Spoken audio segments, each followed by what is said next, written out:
Welcome to நாத்தனார் kitchen. இன்றைக்கி நம்ம வாட்டர்மெலன் ஜூஸ் பண்ண போகிறோம். அதுக்கு முன்னாடி ஃபஸ்ட் டைம் நம்மளோட சேனலை பார்க்குறவங்க சப்ஸ்கிரைப் பண்ணிக்கோங்க. பக்கத்தில் உள்ள பெல் ஐக்கானை கிளிக் பண்ணுங்கள். ஆல்ன்ற ஆப்ஷன் வரும், அதையும் ப்ரெஸ் பண்ணிக்கோங்க. அப்போ தான் நம்ம போடுற வீடியோக்கள் உங்களுக்கு நோட்டிஃபிகேஷனாக வரும்.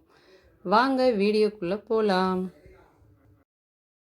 வாட்டர்மெலன் ஒன்று எடுத்துருக்கோம். அதில் நம்மளுக்கு எவ்வளோ தேவையோ அந்தளவு கட் பண்ணி எடுத்துக்கலாம்.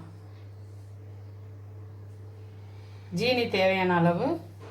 இது வந்து வாட்டர்மெலன் இனிப்பாக இருக்கும். கொஞ்சமாக ஜீனி சேர்த்தாலே போதும், அதிகம் சேர்க்க தேவையில்லை. இதுக்கு பதில் நன்னாரி சர்பத்து கூட சேர்த்துக்கலாம்.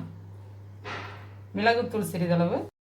சப்சா சீட்ஸ் ஊற வச்சது ஒரு 10 நிமிஷத்துக்கு முன்னாடி ஊற வச்சாலே போதும், நல்லா ஊறிடும். தேவையான அளவு சால்ட், ஒரு பிஞ்ச் அளவு போட்டால் போதும். ஐஸ் க்யூப்ஸ் தேவையான அளவு. இப்போ பண்ணிக்கிறோம்.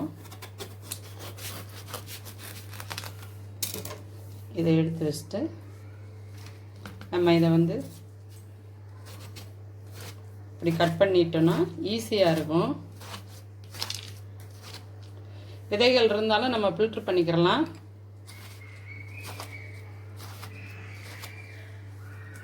கட் பண்ணிட்டோன்னா நம்ம எடுக்கிறதுக்கு ஈஸியாக வந்துடும்.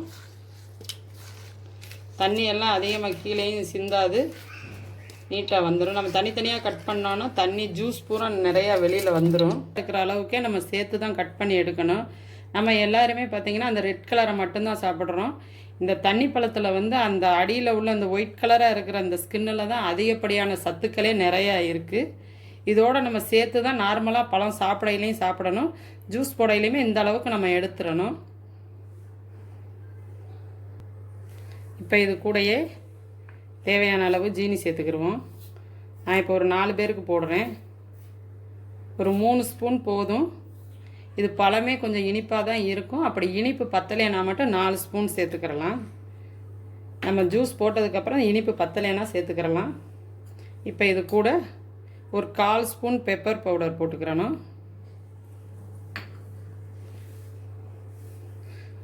ஒரு பிஞ்ச் அளவு சால்ட் சேர்த்துக்கிறணும். இது எதுக்குன்னா, இது எதுக்கு குறிப்பாக போடுறாங்கன்னா, நம்ம வந்து சளி எதுவுமே பிடிக்காமல் இருக்கிறதுக்கு தான். கிரேப் ஜூஸு இந்த மாதிரி இதில் வாட்டர்மெலன் இந்த மாதிரி ஜூஸுகளை வந்து கொஞ்சம் பெப்பர் இது சேர்த்துக்கிட்டோன்னா நம்ம கூலிங்காக சாப்பிட்டாலுமே தொண்டை கரகரப்பு, வேறு இன்ஃபெக்ஷன் எதுவுமே ஆகாது. டேஸ்ட்டும் ரொம்பவே நல்லாயிருக்கும். இந்த மெத்தடில் பண்ணி பாருங்கள், ரொம்பவே சூப்பராக இருக்கும். இப்போ தேவையான அளவு ஐஸ் க்யூப் போட்டுக்கிடுவோம்.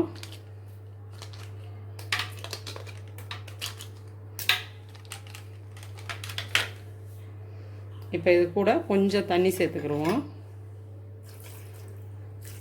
அதிகம் சேர்க்க வேணாம், கொஞ்சமாகவே சேர்த்துக்கிடலாம். இப்போ இதை அடித்து எடுத்துக்கிறலாம். இந்த மாதிரி போட்டு ஜூஸர் ஜாரில் இந்த மாதிரி அடித்து எடுத்தோன்னா நம்ம அந்த விதைகளை எல்லாம் கொஞ்சம் வடிகட்டியில் ஃபில்ட்ரு பண்ணி எடுத்துக்கிறலாம். அப்படி இல்லைன்னா ஜூஸர் ஜாரில் இந்த இதை ஃபஸ்ட்டே போட்டுட்டு இதுக்கு மேலே ஃப்ரூட்ஸை போட்டு அடித்தோன்னா அந்த ஃபில்ட்ரு பண்ணுற அவசியம் இல்லை. இதுலேயே விதைகள் கழிவு எல்லாமே நின்றும். நான் இன்றைக்கி அப்படி பண்ணலை, அதனால் நம்ம அடிச்சுட்டு வந்து ஃபில்ட்ரு பண்ணி எடுத்துக்கிறலாம். இப்போ நான் அடித்து எடுத்துகிட்டு வந்துக்கிறேன்.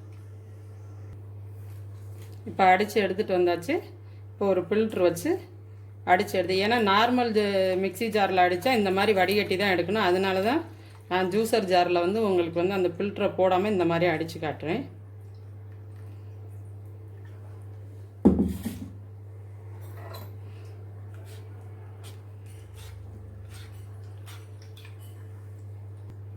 நம்ம வடிகட்டி எடுத்தோன்னா லாஸ்ட்டில் இந்த மாதிரி அந்த விதைகள் எல்லாமே அடித்தது இருக்கும். இது வேஸ்ட்டு. இதை நம்ம வந்து கீழே போட்டுடலாம். நல்லது. தண்ணிப்பழ ஜூஸ், வாட்டர்மெலன் ஜூஸ் வந்து நம்மளுக்கு நீர் சத்து இதில் அதிகமாக இருக்குது. இதில் நிறைய மினரல்ஸ் இதெல்லாம் இருக்குது. இது ரொம்பவே உடம்புக்கு நல்லது. நம்ம வெயில் காலத்தில் வந்து தண்ணிப்பழம் அதிகமாக, அது மாதிரி வெள்ளரிக்காய், காய்கறிகள்லேயுமே வந்து சுரக்காய், இந்த மாதிரி நீர் சத்து உள்ள பொருட்களை அதிகம் எடுத்துக்கிறணும். இப்போ இது கூடயே சப்சா சீட்ஸ் சேர்த்துக்கிடுவோம். இது ரொம்பவே உடம்புக்கு நல்லது. இதில் நார்ச்சத்து ரொம்ப அதிகம். இது குளிர்ச்சியை தரக்கூடியது. இப்போ இதையும் சேர்த்துக்கிறலாம். இதை நல்லா மிக்ஸ் பண்ணிக்கிடுவோம். நான் ஒரு 3 ஸ்பூன் தான் ஜீனி சேர்த்துருக்கேன். இதிலே இனிப்பு எல்லாமே கரெக்டாக இருக்குது. உங்களுக்கு வேணும்னா கூடுதலாக சேர்த்துக்கிறலாம். ஆனால் கண்டிப்பாக மிளகுத்தூளும் கொஞ்சம் உப்பும் சேர்த்துக்கிறோன்னா அதுதான் ஜூஸ் போடுற முறையே. இப்படி போட்டிங்கன்னா டேஸ்ட்டு ரொம்பவே நல்லாயிருக்கும்.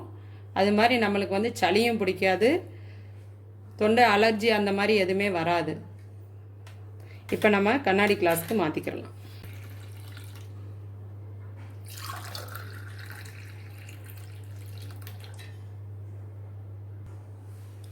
நம்மளோட சுவையான ஆரோக்கியமான வாட்டர்மெலன் ஜூஸ் ரெடி. உங்களுக்கு இந்த ஜூஸ் பிடிச்சிருந்துச்சுன்னா நீங்களும் ட்ரை பண்ணி பார்த்துட்டு லைக் பண்ணுங்கள், ஷேர் பண்ணுங்கள், கமெண்ட் பண்ணுங்கள். உங்களோட கருத்துக்களை கமெண்ட் பாக்ஸில் போஸ்ட் பண்ணுங்கள். தேங்க்யூ ஃபார் வாட்சிங்.